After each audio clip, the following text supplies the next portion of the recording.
नमः श्रीयतिराजाय विवेकानन्दसूरये सच्चित्सुखस्वरूपाय स्वामिने तापहारिणे. My salutations to the king among the ascetics, who is represent like the sun god and whose nature is existence, consciousness, bliss absolute, and who has descended on this earth as a redeemer of all of our sorrows. To such Swami Vivekananda, my salutations. My dear devotees, as we all know, today we are talking or we are trying to discuss on what is religion as the second part. What is religion? It is a enigma for the humankind. Why? Because there are n number of books have come. There are so many theories. There are books after books, but still, if not all, many of the people are unable to understand what religion is.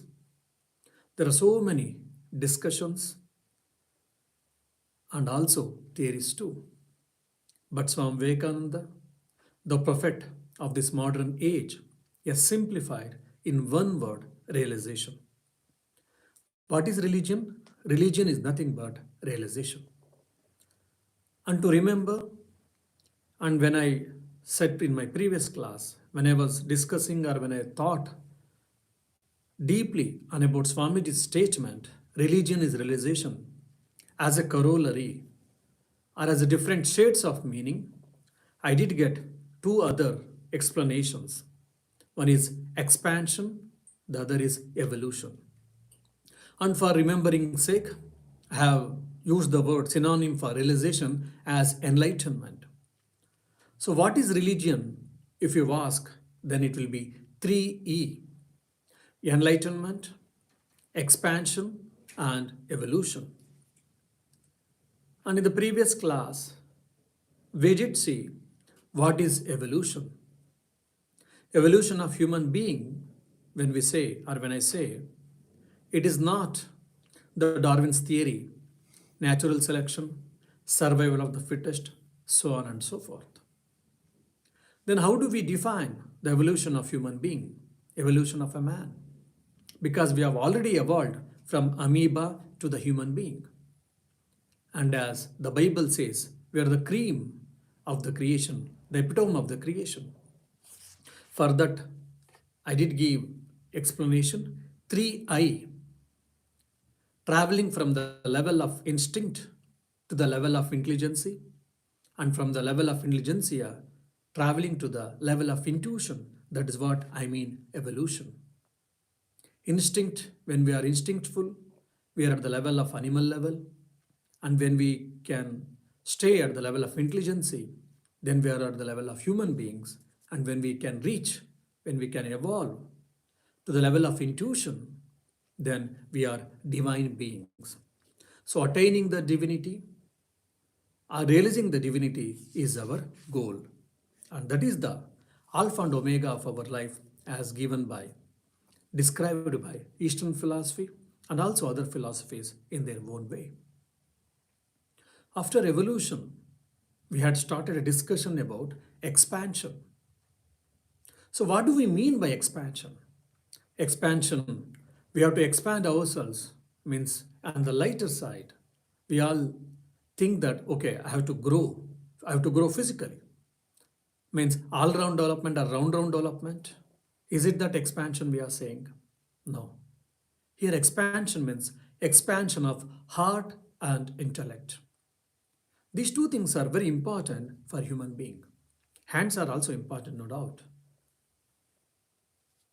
How to understand this and why it is necessary expansion of heart and expansion of intellect? Because Swami Vivekananda himself says expansion is life, contraction is death. The word Brahman comes from the Bruhat or Bruhati, the root, Sanskrit root, means it is all pervading. Which is all pervading, which is very large in its nature, that is what Brahman. Apart from that, there can be no other thing which is all pervading. And that is my nature essentially, and that is your nature even essentially. So, if my nature is all pervading, that is Brahman, then definitely even our heart and our intellect should be also expanded. That is what life is, according to Swami Vivekananda. Probably I'll give a small story which I experienced when I went to the northern part of India, that is Himalayas. I was traveling in the public transport, that is bus, from Haridwar to the Yamunotri. I was traveling in the bus, public transport. I was sitting window side, and one old man, probably 60 plus or 70 plus, is also sitting next to me. We were traveling, the road is not very good. Most of the times road is very narrow and it has got a hairpin curves. So there will be a lot of going here and there, and we will be falling upon each other sometimes because of the road constraint. That everyone will understand. But even in the middle of the journey, I was observing the old man was not feeling okay. Somehow he was always trying to push me aside and he was trying to adjust himself and all. Initially, I thought because sometimes because of hairpin curve, I may fall little upon him and he may fall upon me little. For that, he is adjusting himself so that he can have a comfortable sitting in the seat. But he was doing again and again, again and again. When he repeated for a couple of times, I got a doubt. Is there any problem with his health because he's an old man, aged man? Then I asked, Sir, have you got any problem with your health? Are you okay? He said, Yes, I'm okay. Then I'm seeing every time you are trying to move or you are shake or etc. etc. I'm seeing some unusual behavior. So why is it? As inquisitiveness, I did ask him. I mean, probably with very, but at least he was very open, and it was simple and open probably. So he told very clearly, see, I have paid a ticket for my seat. So in this seat, half of the seat is mine, but sometimes you are taking little more my space, so that I'm saying that you should not take my space, so that I'm trying to adjust so that half of the seat of space I should have. Then I was kept my hand on my face. My dear. So that was is all of his problem, all of his concern. That's why he was trying like this so that he should have half of his seat. Then I said, Sir, you have paid half of the seat. You have paid for the half of the seat. Never mind. You can have little more, some more. I don't mind. And just I pushed myself towards the window side, and I saw at least to the end of my journey, his half of the seat is not compromised. This is a very joking thing, definitely. But I was amazed. I was astonished to think how a person can, in a very narrow sense, and in a very selfish sense, and in very narrow sense, how one person can think. That's what here. Then I understood expansion of heart, how important. Why we worship Jesus Christ. Why we worship Buddha, Lord Buddha. Why we worship Swami Vivekananda? Because of their universality, because of their heart. Their heart was expanded so much. They embraced everyone. They embraced the humankind. They loved everyone, sinner and saint alike. So that's what the expansion of heart is very, very important. And when we expand our heart, what happens? We will be peaceful and we'll be happy and we'll be nearer to the God. That's why we can remember here Jesus Christ saying, You shall love your neighbor as yourself. And Swami Vivekananda, he goes to the extent saying that it is only by doing good to others that one attains to one's own good. The more we come out and do good to others, the more our hearts will be purified and God will be in them. Instead of doing the ritualistic worship, we can be more nearer to God by serving the people. That's what Swami Vivekananda meant, and that is what he says real worship. In his lecture, Real Worship, where he gave in Rameshwaram, the southern part of India, there he says that one who worships the God, who can be, he gives the two examples. A laborer always used to tell, oh, his owner, he used to praise him. You are so good, you are looking so good, you have got so many talents, good qualities, etc., etc. But he hardly used to work. The other person, he never praised his owner anything. He was humble enough, he was kind enough, and but he was sincerely working. Then, when the question came, the owner, he likes whom the most? Whether the person who was praising him all the time or the person who was silently working sincerely. Definitely, the owner is to like the person who worked sincerely, not the person who praised him. So, giving an example, Swami Vivekananda explains that the real worship of Shiva, how it is possible when you can serve the distressed people, when you can serve the deceased people, when you can serve the needy people as the embodiment of Shiva, Lord Shiva, the manifestation of the Almighty, you will be the nearer to the God than the ritualistic worship.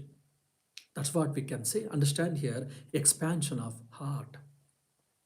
And also, from the Sankhyan aspect or from the philosophical aspect, we can also probably we can understand this expansion of heart from the qualities point. Like we have to evolve ourselves from tamasic quality to rajasic quality, and from rajasic quality to sattvic quality, and beyond this three gunas. And what is this nature? What is the nature of the tamasic quality? One is lethargical, is not interested in any work. He wants to have a merrymaking and he doesn't want to work. He's a lazy fellow, lethargy fellow. That's what we know. Apart from that, whether even if I am not happy, fine, but you should not be happy. I will see that you will not be happy. I may not be happy. I may have so many problems, never mind, but you should not be happy. That type of very menial thinking, people will have this tamasic quality. And when it comes to Rajasic quality, I will be happy. I want to be happy. If you don't disturb me, fine. But if you disturb me, because of you, my peace, my happiness is at stake, then I'm going to take action on you. I'm seeing that you will also land into problem. So this type of mindset people who are having, they are called Rajasic people. Then Sattvic people, simple living, high thinking. They always try to think the betterment of the society, serving the people. Many times they don't bother about themselves, they always bother about the others. So that type of nature, if we have got sattvic quality. So we have to, when our heart is expanded, that means what? From tamasic, we get evolved to rajasic. From rajasic, we evolve to sattvic. That's how I have understood from the expansion of heart. And also probably in the modern day language, if you want me to say, moving away from inaction to selfish action, and from selfish action to the selfless action, karma yoga, that is also we can say expansion of heart. Here again Swami Vivekananda gives a beautiful statement for our understanding. The poor, the illiterate, the ignorant, the afflicted, let these be your God. Know that services to these alone is the highest religion. So instead of going to church or mosques or temples or gurudwaras, if you can serve the people, feeling that they are the embodiment of our chosen deity, they are the manifestation of the gods, they are the temples of the God, then we'll be more nearer to the God and will be the really religious people than people having the 4 marks or whatever. Here we can remember how Swami Vivekananda changed the Rockefeller. If you can Google, probably you'll be able to know the Rockefeller Foundation. The Rockefeller was a great industrialist. He had a lakhs, millions of rupees. And he was a very notable person in USA. When he heard about the greatness of Swami Vivekananda, Rockefeller thought, okay, let me go and meet him. Rockefeller went to the house where Swami Vivekananda was staying. Then Rockefeller informed the host of the particular house. The host went and informed Swami Vivekananda that Rockefeller has come. And the host asked Rockefeller to go inside and you can see Swami Vivekananda, you can meet Swami Vivekananda. Rockefeller, since he's an industrialist and is a millionaire, is a very famous person all over the USA. And people used to like him, people used to respect him because of his wealth. The same thing he thought even Swami Vivekananda also will do. When you go, probably you feel that I am very glad to meet you, I am very pleased to meet you, etc. etc. But for his astonishment, when Rockefeller went inside the room, Swami Vivekananda never even got up or even never didn't see or even he never raised his head. He was writing or he was studying something and just he was there, numb. He didn't see towards Rockefeller at all. So this type of reaction was never expected by Rockefeller. It was a rude shock to the Rockefeller, where everywhere he was received with a great pomp and show or dignity or whatever. So he waited for a few seconds and he made some sounds. Then Swami Vivekananda, without even raising his head, he said, "Who are you? What do you want?" "Oh, don't you know who am I? Who are you?" "I'm the Rockefeller." "So what?" "I'm the Rockefeller. I'm a millionaire. I've got a lot of wealth and I have achieved so many things. So I've come here to meet you." Then Swami Vivekananda asked a question. "Have you served the society? Have you served your poor people at any time?" The Rockefeller said, "No, I don't. I worked for myself." "No." Then the Swami Vivekananda said, "Then I don't have anything to speak with you. I have nothing to speak with you." Then Rockefeller, again it was a rude shock for Rockefeller. Rockefeller asked, "What do you want me to do then? By doing what you will speak with me?" Then the Swami Vivekananda says to Rockefeller, "Can you spend some part of your money to the poor people of your own country, of your neighbors? Because of that, today you are a wealthy person." Rockefeller said, "All right, I will go and do some charitable activity and I'll come back." And he went. As a result, he did Rockefeller Foundation. Millions of rupees was put there. Then after probably 2 or 3 days, Rockefeller came. This time Rockefeller was thinking, so now whatever Swami Vivekananda said, Swami Vivekananda desired, Swami Vivekananda expected, I have done. So with all due respect, Swami Vivekananda receives me, thinking that Rockefeller, again he goes to visit Swami Vivekananda. But again, for his astonishment, Swamiji didn't give much attention to him. Then Rockefeller, in a tone he spoke, yesterday, or after your insistence, I opened a Rockefeller Foundation. Millions of rupees has been put there. So from that, so many people will be benefited. So is it enough for you? So people should be grateful to me. In that tone, he was speaking. Then Swami Vivekananda immediately he says, "It is not the giver, the blessed, rather it is not the receiver is blessed, rather it is the giver is blessed."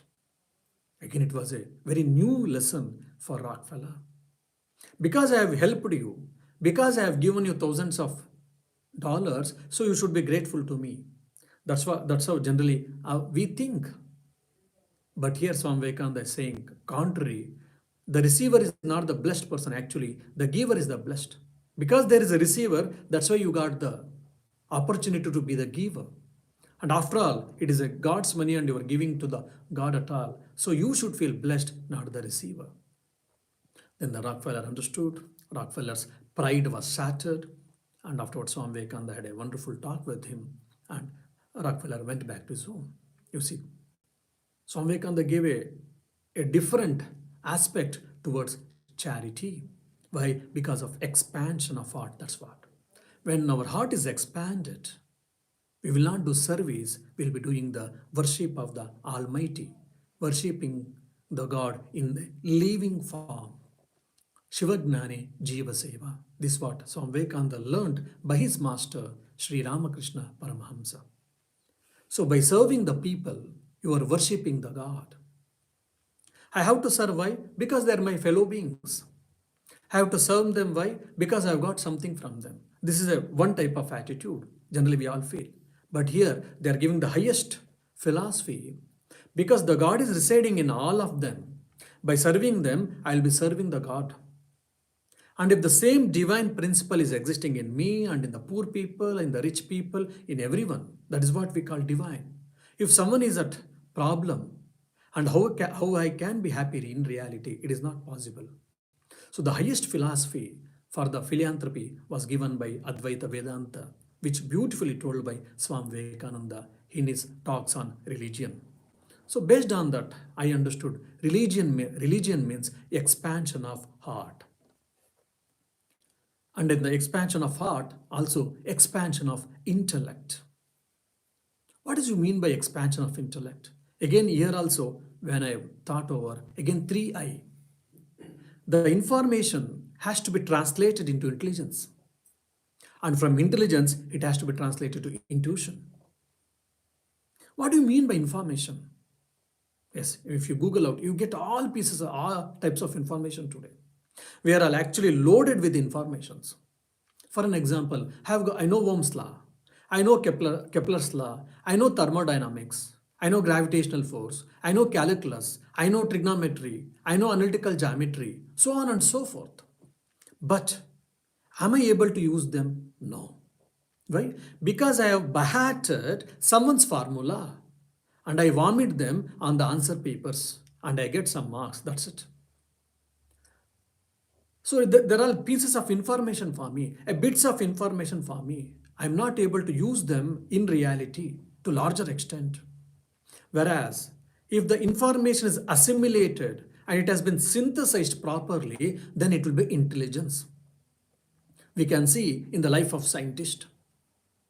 Scientist also has got information, but it is beautifully arranged and he was able to understand the thread of every information that has been joined, and as a result he was able to invent something, he was able to discover something, and he also knows how to use that law particularly in what all the places, probably science and technology.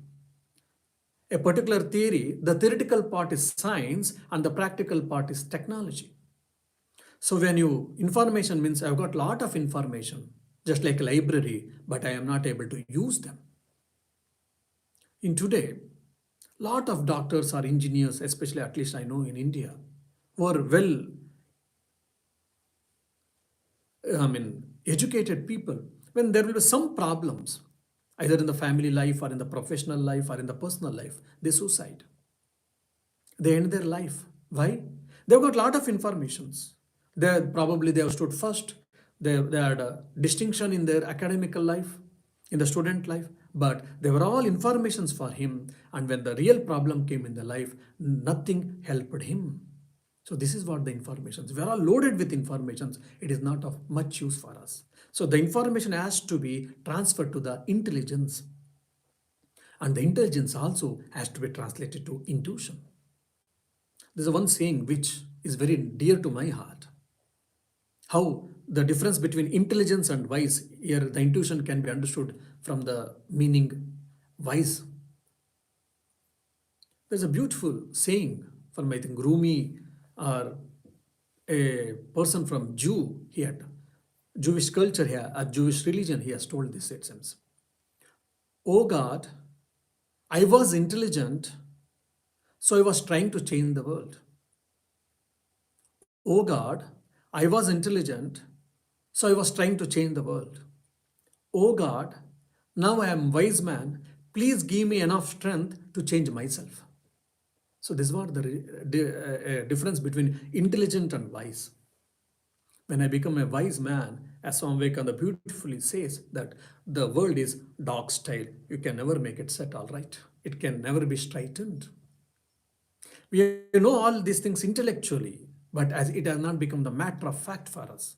When it becomes matter of fact, we may work, we may do service, we may give lectures, sermons, but we'll be clear in our understandings.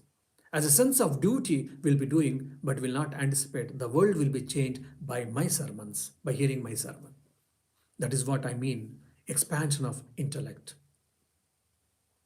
And also, in the Karma Yoga, Swami Vivekananda's masterly piece, 8 lectures he has given on Karma Yoga, in the first chapter, Karma and its effect on character, he gives a beautiful quote. The goal of mankind is knowledge. That is the one ideal placed before us by Eastern philosophy. Pleasure is not the goal of human being, but knowledge. Pleasure and happiness come to an end. It is a mistake to suppose that pleasure is the goal.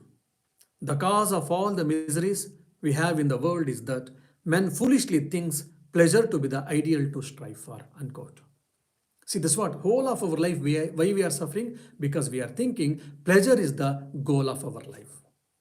Happiness and sorrow, joy and sorrow, all ups and tides, all ups and downs we get, and we feel that this is what life is. Life is bad. Life, God is not merciful. If God is merciful, how it can be such a type of world, such type of society, such type of human beings? We have got so many complaints. We have got so many accusations on the Almighty, no doubt. But when you hear this statement, pleasure is not the goal of human life. Knowledge is the goal of human life. That means what? I have to be a graduated, I have to be a master over trigonometry, thermodynamics, or analytical geometry, or art, or social science history of European literature, or master over European literature. Is it that knowledge Swami Vivekananda is mentioning? No. Swami Vivekananda is mentioning that the goal of humankind is knowledge, means the self-knowledge, knowledge of oneself, knowledge of the ultimate reality. Knowledge of the ultimate truth is the goal of human life. So, religion is realization, means what? The goal of human life is getting knowledge, means what? Knowledge of oneself. The moment when we understand either the joy and sorrow, difficulties and easy, all these things will be placed very beautifully in our life. Our understanding about our life, our understanding about the life journey, our understanding about the society, our understanding about the so many ongoings will be able to perceive in a different manner. That's what I mean, expansion of intellect. Probably to make my this very abstract point or a very sensible point, I will give one more example. When we are small, there was a toy, or probably my father brought two toys. One toy was a pigeon or a bird toy, the other was animal toy. And me and my sister, both of us, we quarreled for the toy, the bird toy. Both of us, we wanted the bird toy only, not the animal toy. We fought each other, we cried, and probably we might have got beatings from our parents also, or we might have got scoldings also from our parents. At that time, the bird tie was the all in all for us. Without that, probably we might have thought the life is meaningless. And now we are grown. After 20 years, after 30 years, if at all, the same bird tie is kept in the showcase in our house, when we see and when we remember that, my sister and myself, we quarrel for that, we laugh at it. Oh, it was just a penny.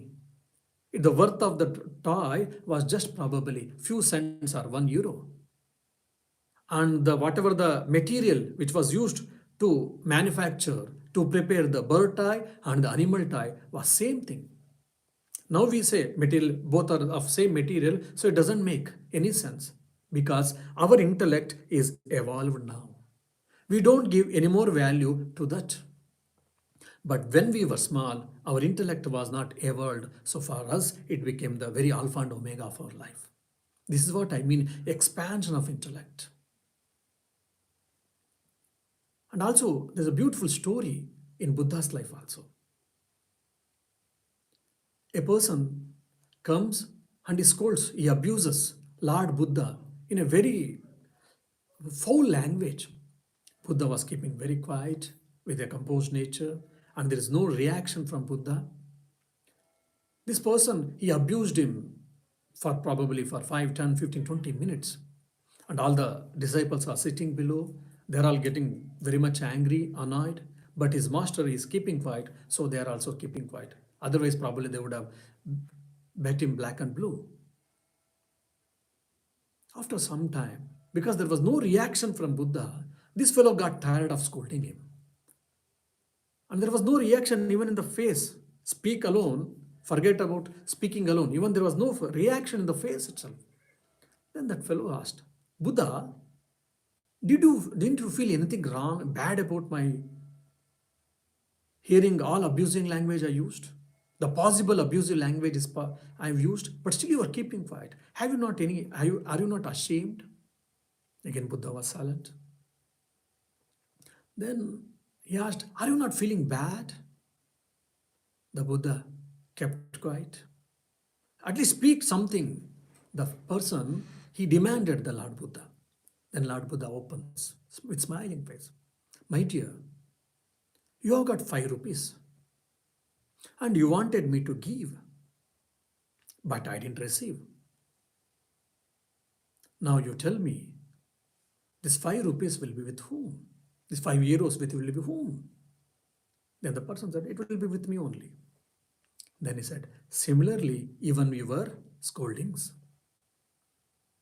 It was a tight slap on that fellow. Then he understood Lord Buddha is a really Lord and is a really great person, evolved person. He simply prostrated to him and he begged for his pardon and he said, please accept me as your disciple and instruct me what should I do or what should I not do. So for Buddha, whatever the person was abusing, for him it was only words. And when he understands that his reality, he never reacted for that. Probably a 10% of a person's abusive language, if we have here, immediately we react, and if we continue, we may slap, we may fight each other, we may abuse each other, etc., etc. But Lord Buddha didn't do it. Why? Because his mind was above. Expansion of intellect. His understanding the truth, his understanding the reality is different from us. But for us, the truth and reality is something else. For Buddha, for the evolved person, for the realized person, or the person who knows the truth, ultimate truth, for him, the reality is something else. That's why a disciple asked Buddha, Venerable Sir, how I can be happy at all times? So this is what we want actually. How can be happy at all times? The Buddha gave a simple formula which has got a profound meaning. Think that, or the formula is, this will also go away, or this will also pass away. What does it mean? That's what the formula was given by, the answer was given by Lord Buddha. We should think about it. What does it mean? For an example, today I'm very happy because whatever I want, everything I have got today. I'm very happy. When I'm happy, why I am happy, we don't think. We don't question. We feel that I'm happy and I'm enjoying, fine. And after a day or two, there was some problem. There was some loss in my business. I received scoldings from someone. I felt morose. Then I will think, probably I may think, why I am unhappy? For what reason, etc., etc. So the Lord Buddha is saying, when I get pleasurable moments, that time also we should think these pleasurable moments will go away. Similarly, when a sorrow comes to me, even that time also we should say or we should feel that this will also go away. So then you may say, is it not become a like inert matter? Like a stone, it doesn't have any feelings. So probably we also not become stones like, because no emotions, no feelings. No. Actually we go beyond it, we transcend it. So that's what expansion of intellect means. So understanding the reality and pay the real thing for what we have come and what is our goal and all these things, whatever is there in the mundane life, how much I have to give value, how much I have to pay value to understand properly. Viveka, wise, I said. So that's what I mean, expansion of intellect. Here intuition means here wiseness. There intuition, dhi. Here also, it is also dhi, of course, no doubt. But here it is more probably, we can understand in a better ways, wise person. In the Mundaka Upanishad, it comes. When the disciple goes and approaches to his guru in the ancient education system, Indian education system, I'm telling about it. The Shishya, the disciple, goes and approaches his guru that I would like to enroll into the school. How many subjects I have to study? What is the syllabus? Then the teacher told, you have to study 64 subjects. Then he said, my goodness, I have to study 64 subjects. And he gave the list: Vedas, Vedangas, Shiksha, Kalpa, Nirukta, Vyakarana, Jyotir, so on and so forth. Alankara, Vyakarana, so many things. Then the disciple asked, "Oh teacher, I have got a question. What is that? Is there a one subject, or is there a one thing by learning which everything will be learned? Can you tell me?" So shortcut method in the present day, if you can say.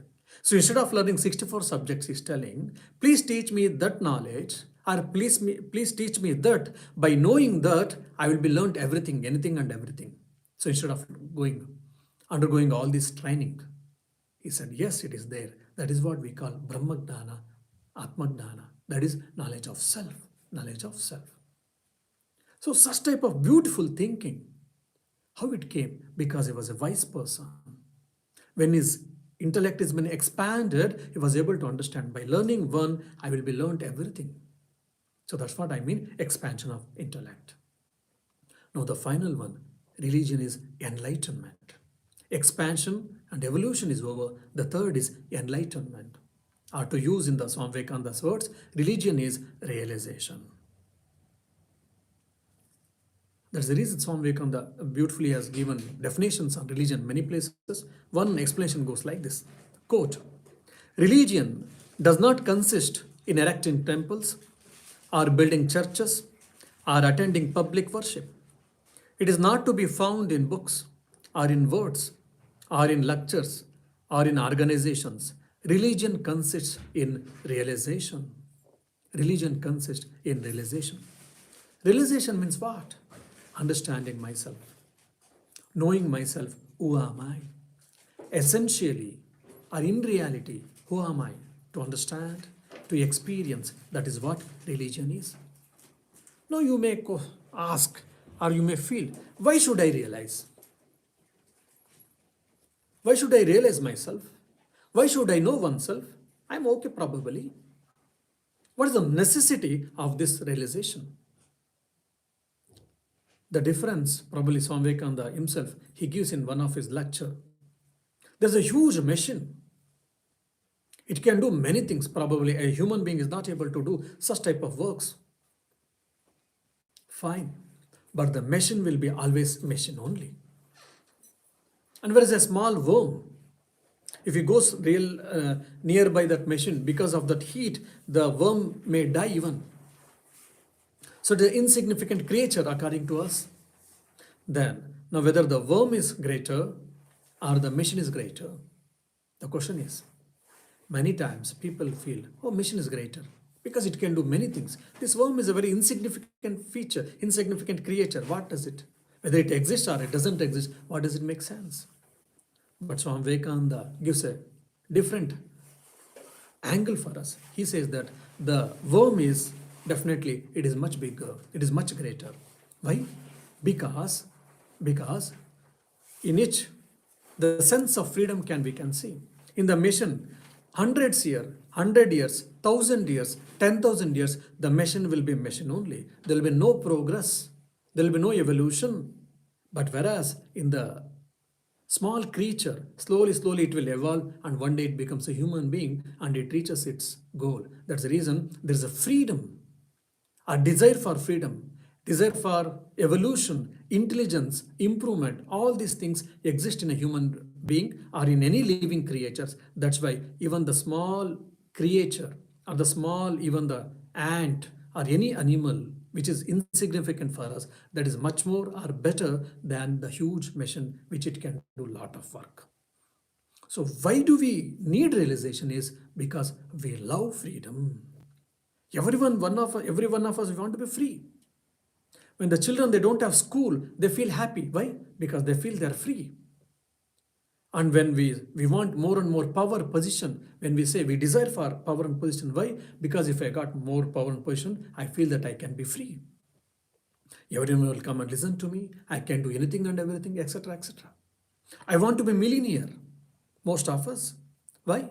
Because if I'm a millionaire, I can purchase anything and everything. If I want BMW car, I can take. I want to fly all of a sudden for different parts of country or different parts of globe, I can fly because I've got money. That means what? I'm free person. Lot of freedom will be there. That's what our thinking is, isn't it? But in reality, is it possible? No. We may be free for to a certain extent, no doubt, but in reality, it is not possible. We feel that if I get, when we are small, if I get a toy and sweets, whatever we like, we'll be free, we think. And afterwards, bicycle, afterwards, motorbike, then we feel four wheelers, then we feel probably a helicopter or a small jet flight. After getting all these things, do you think that we'll be free? We will not be free. More and more we get, we'll be more and more bound. We'll be more and more binded. So this is what wrong notion, wrong thinking is making us to undergo this samsara cycle of birth and death.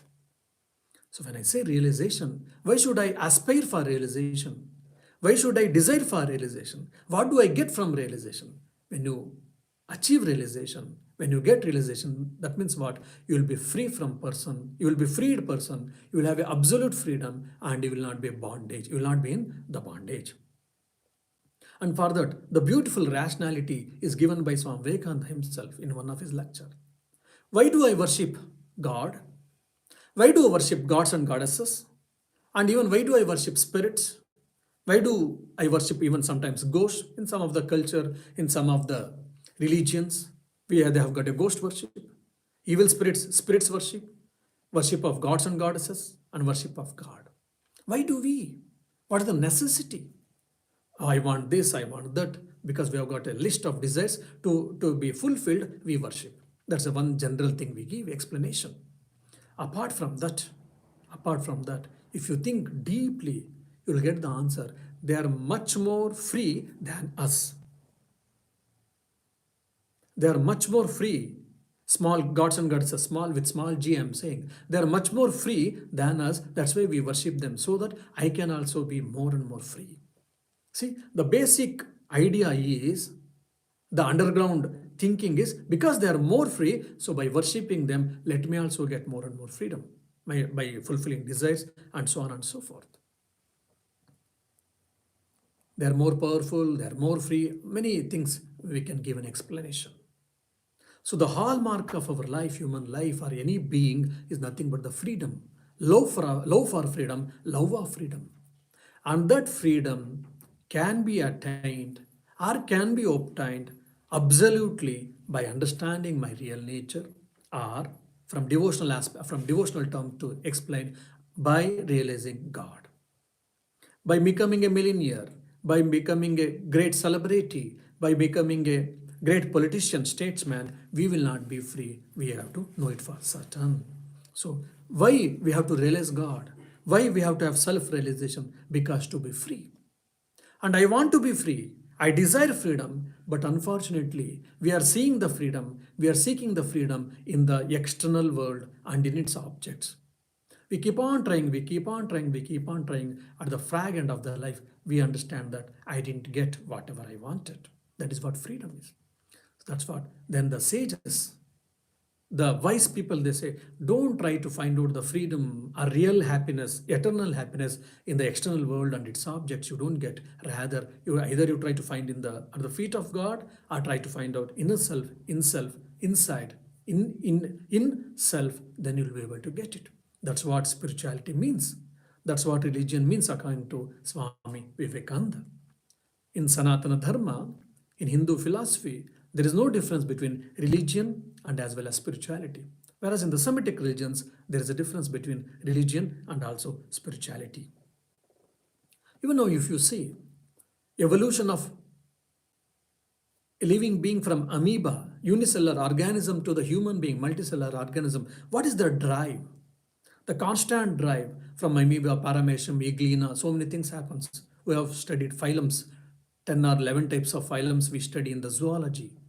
When we study all these things, from unicellular to the multicellular, we all study. What is the drive force?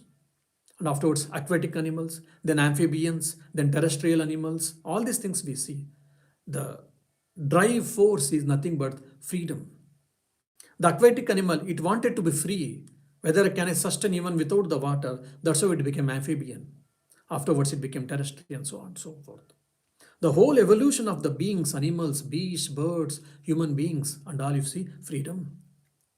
Now, even the present day, if you see human beings, we want to go to Mars. We want to get out from the Milky Way galaxy and other galaxies. We want to establish the probably residence there also. Fine, this is all fine. But what is the drive force behind this? Nothing but freedom, love for freedom. I want to be free. I want to mastery over this nature. Why? Because the freedom.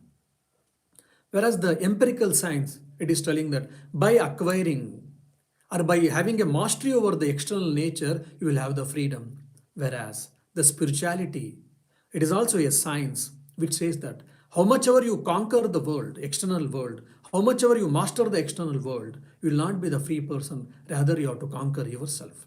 By conquering yourself, you can conquer the world and you can conquer anyone and everyone, and that is what real freedom is. It is, and it can be obtained. And even most of us, we don't want to die. If you see in the mythologies, especially Indian mythology, which is a very rich literature, for thousands of years, demons, they did penance.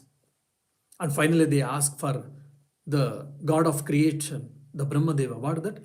Please bless me. I don't want to die. Let there no be death for me. I want to be immortal. So, why is it that? Because the love of freedom, I want to be free. The death is the thing which is binding. I want to be free. So, the love of freedom is there very clearly as a bedrock or as a underlined in every being. Even the watchword of the French Revolution, which is the mother of all the revolutions in the modern India. What is that? Freedom, fraternity, liberty. Afterwards, Russian evolution, American evolution, so many other revolutions. Revolutions came based on the French Revolution. French Revolution, the first thing which happened. There also, freedom, liberty, and fraternity. These are the three watchwords of the French Revolution. So we want freedom. That's what we mean realization. When you realize yourself, when you got realization, the freedom is obtained. Till then, you will not be able to get the freedom. Even Swamiji, he has given the beautiful formula for this. Face the brutes. Face the brutes means what?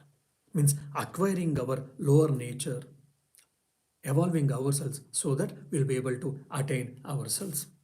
Means conquering our lower nature, instincts, so that we'll be able to, with the help of yoga, either karma yoga, path of self-action, bhakti yoga, path of love, then raja yoga, path of psychic control, gnana yoga, the path of knowledge, either one or two or three or four. By all this mixture, you have to understand who are you. That's what Swamiji tells beautifully. Each soul is potentially divine. The goal is to manifest this divinity within by controlling nature, external and internal. Do this either by work or worship or psychic control or philosophy, by one or more or all of this, and be free. This is the whole of religion. Doctrines or dogmas or rituals or books or temples or forms are but secondary details. So what is religion and what are the four yogas, the path by which we'll be able to realize, and what are the doctrines, dogmas, rituals, worship places, etc. Everything is beautifully told in this one statement of Swami Vivekananda. Probably who have studied in Mundaka Upanishad, also there's a beautiful explanation of two birds. In a big tree, there were two birds who were sitting. One bird was at top and the other bird was at low level. The bird which was sitting at a lower level, it was trying to eat the fruits. Sometimes it was sweet, it was enjoying. And sometimes it ate bitter fruits, it was feeling bad. And sometimes it was probably bittest fruit it ate, and it was making a very different face. But whereas the bird which was sitting on the higher branch, it was not doing anything, it was keeping quiet. When this bird was sitting in the lower branch, when it ate sweet in taste, the fruit which was sweet in taste, it was enjoying, and it peeped into the bird which was sitting in the higher branch. It was always calm, composed, with probably enjoying the blissful nature. Fine. And again, this bird, when it ate the bitter fruit, it was not happy, it was morose. Even that time it peeped into it looked into the bird which was sitting in the higher branch. Again, that said, the same nature. After so many times, this bird started thinking, how is it that it is not eating anything and it is always of the same nature, blissful nature? Either there is no joy, there is no sorrow, there is no happiness, there is no morose in its action or in its reaction. How is it? Slowly, slowly, slowly, this bird started flying to the higher branches and it went near.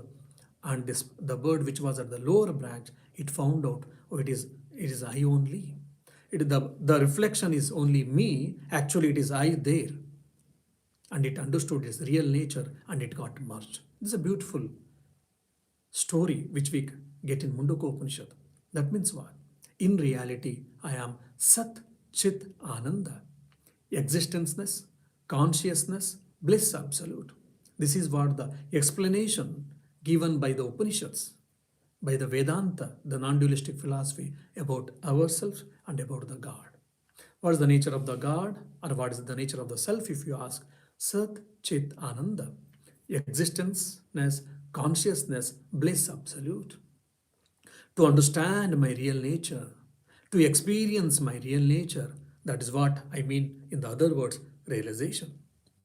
The moment I realize, do I get two horns? Will I become a millionaire again? Or will I get a bank balance increased? Or will I become a celebrity? No, nothing will happen. All my ignorance and delusion, wrong thinking, wrong notion, all things will be removed. Fine. What will be the result of it? I will be happy at all times. I will be blissful at all given circumstances, situations. Nothing can change me because I am the changeless. Now I want sweets. Why? I desire for it. Why? Because I want, by eating sweets, I will be happy. I want money. Why? Because that I can purchase anything, so I will be happy from that. I want a car. Why? Because I like it. When I get a BMW car, I will be happy. But something happens to the car, again I will be not be happy. So whatever I derive the happiness from the sense objects, the worldly objects, it is limited. And it's also like buy one, get one free. If you take them, along with happiness, the package comes. You cannot say no. With the happiness, unhappiness also comes along with it. It follows. You cannot say, oh, I want only happiness. The unhappiness, you don't come. I don't want it. No, you cannot say. Because you have to purchase. When you take, it comes from package. Buy one, get one free. There it is free, but it is not free. It is a part of it. So now whether I don't want both of them, I want to be happy at all time, or rather blissful at all time. How? How I can be blissful at all time? Not by becoming a millionaire, not becoming a celebrity, not becoming a powerful, all powerful, or by becoming the emperor of the entire globe. No, by understanding who am I. Then you may ask, then should not we go for, we should not work, we should not get money, etc., etc. No, we are not saying that you don't do all these things. You do it because for our life, we need it, all of them, definitely. But don't stick on there. Or don't think that they are the alpha and omega of your life. That's all we mean. They're all necessary. Just for an example, I need a vehicle as an instrument to travel myself from one place to another. So similarly, I need money, I need clothes, I need shelter, I need so many things for my worldly existence, sustenance, no doubt. But they as their instruments, just you understand. They have got some place in our life. They have got some values in our life, no doubt. Value the, whatever the necessary value. Don't value them more. That's what we mean. That's all we meant. In reality, how I can be happy at all times, how I can be free at all times, if you want to know, then that's what Swami Vivekananda says. It is realization. By realizing oneself, by knowing oneself, who am I, then only you can be free at all times. You'll be free from the cycle of birth and death, and you'll be the happiest person, and you will be the wise person. That's the reason Swami Vivekananda tells every religion is only evolving a God out of the material man, and the same God is the same God is the inspirer of all them. So why is this religion is there for? After all, it is nothing but evolving the divinity, evolving the God in the human being. So why do we need religion? Because for evolvement for evolvement. So let us all pray sincerely to our chosen deities, to our respectable teachers, so that let us have this wisdom and let us all try to realize who are we in reality, and let us be blissful and free at all times. Eternal freedom and eternal happiness we are seeking for, not the limited happiness and limited freedom. Om Shanti Shanti Shanti. Hari Om Tat Sat. Shri Rama Krishna Arpanamastu.